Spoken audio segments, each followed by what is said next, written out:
Bonsoir et merci de votre fidélité à la RTB. Bienvenue à cette session d'information.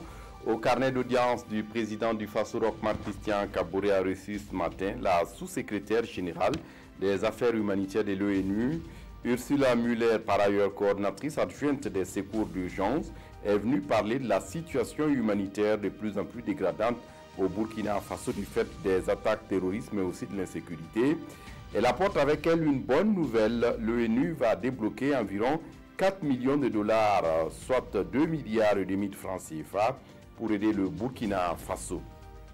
Et puis le programme d'appui aux collectivités territoriales PACT, dont l'objectif est de renforcer la capacité nationale pour la décentralisation, les capacités institutionnelles des communes dans toutes les régions et aussi accroître la participation des citoyens à la gouvernance locale, vient de former des parlementaires sur la question de politique de décentralisation et des problèmes émergents.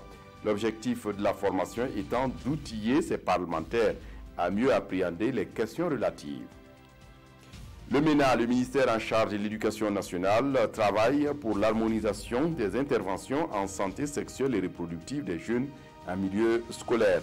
Il s'agit d'un plaidoyer autour de la question de la multiplicité des offres en matière de santé sexuelle et reproductive des jeunes. La rencontre doit aboutir sur la réponse à cette interrogation. Que faire face à la diversité des messages et des approches sur la sexualité des jeunes qui compliquent l'adoption d'un choix libre et juste des jeunes?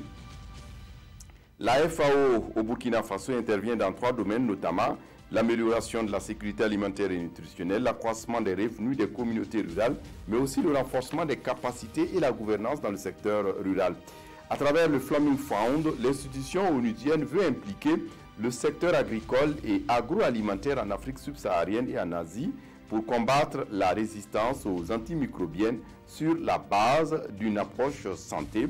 Un atelier sous-régional se tient d'ailleurs à Ouagadougou dans le but de minimiser la transmission des micro-organismes et ou des déterminants résistants aux antimicrobiens via la chaîne alimentaire et l'environnement agroalimentaire.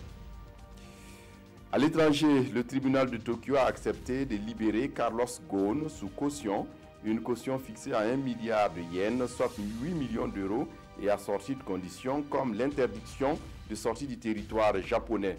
Mais le bureau du procureur a décidé de faire appel. Et c'est le nouvel avocat principal de l'ex-PDG de Renault et Nissan, Shimiko Hironoka, qui avait déposé cette 3e requête de mise en liberté sous caution.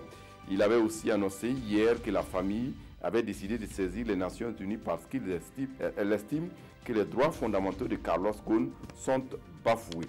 L'ancien PDG du géant automobile Renault-Nissan est en prison depuis plus de 3 mois. C'est tout pour ce flash. Je vous retrouve à 20 h pour d'autres actualités. D'ici là, excellente suite de programme. Au revoir.